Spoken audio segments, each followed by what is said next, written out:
Nobody is going to marry you, Ijoma. Don't you know? You have one eye and you also sleep with one of your legs. Who will marry someone like you? Besides, you are not a graduate, but an ordinary secondary school dropout, Ineka said to Ijoma, laughing. Ijoma, carrying a bucket of water, stopped and said, Nneka, I did not wish this on myself, and nobody will wish to be physically challenged. It is bad enough that I'm this way. Please, do not add to it. Ijoma left and started crying. Ijoma got home, dropped the bucket of water, and sat under the mango tree at the back of their house and continued crying.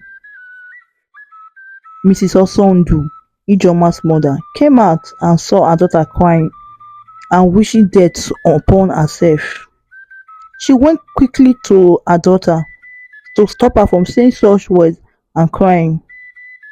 Mrs. Osondu loved Ijoma so much and she does not like to see her hurt. She feels so sad anytime she sees her daughter in that mood. It always breaks her heart. She ran to meet Ijoma and hugged her. My baby, what happened? You know I do not like seeing you this way. It breaks my heart to see you like this. Please tell me what is wrong. Ijoma held her mother and cried more. After a few minutes, Ijoma wiped her eyes. Mama, why did this happen to me? Why am I disabled? I'm always mocked anytime I go out. And I am tired, mother. Mrs. Osondu put her arms on her daughter's mouth. Never say such thing, Ine. You are unique and special, my baby girl. Mrs. Osondu told Ijoma. Tell me who mocked you. Let me go and dig with them.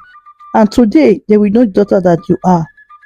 Mrs. Osondu said and stood up angrily. Ijoma refused to tell her mother who the person was. She placed her head on her mother's shoulder and told her she would be fine. Mrs. Osondu got married to her husband when she was about 20 years of age and they both had two children, Nnamdi and Ijoma. When she had Ijoma, she was so beautiful with big eyeballs and full hair with dark skin. People in the community always admire Ijoma anytime they come to visit her mother. Ijoma had an accident when she was barely 5 years old, which affected one of her eyes and leg. Ijoma's mom, Mrs. Osondu, was coming to pick up Ijoma and her elder brother Nnamdi from school. As soon as Ijoma saw her mom across the road, she ran quickly to meet her mom and the car coming hit her so badly, and as soon as the driver saw what happened, he ran away with his car. Years later, Ijoma kept on blaming herself for her situation, but her family always try to show her love as much as they can. Ijoma left secondary school because her parents could not continue paying her school fees. Ijoma's parents were poor farmers who survived on just one farmland. Sometimes it produces, while other times it does not. Mr. Osondu goes to work on other people's farms just to earn a living, while Ijoma started selling recharge cards to support her family, while her brother goes to learn a trade. Ijoma did not like the life she was living. She wanted to further her education, and she was tired of being mocked and people staring at her. Sometimes she hears words like lip lip or auntie one eye. Sometimes kids mimic the way she walks. Ijoma has also lost two relationships because of her condition. It was during the Christmas festival. Ijoma did not close on time because of the continuous patronage of recharge cards. On her way home, some guys robbed her and took all the money and recharge cards from her, and they were about to rape her. She kept shouting and calling for help. Help me! Help me! Help me! She continued shouting and calling for help, which attracted the attention of passers-by. Before people could come to her rescue, the robbers ran away. One of the passers-by was Abiodun, who came to her rescue and took her home. Abiodun and Ijeoma became fond of each other and started dating.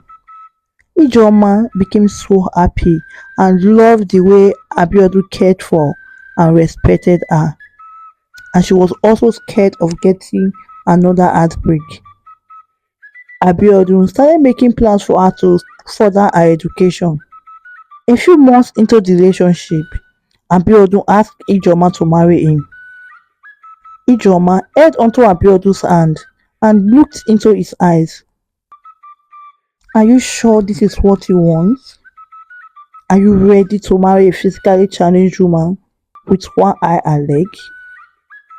Abiodun hugged Ijeoma and said to her, I love you, babe, and nothing can change that.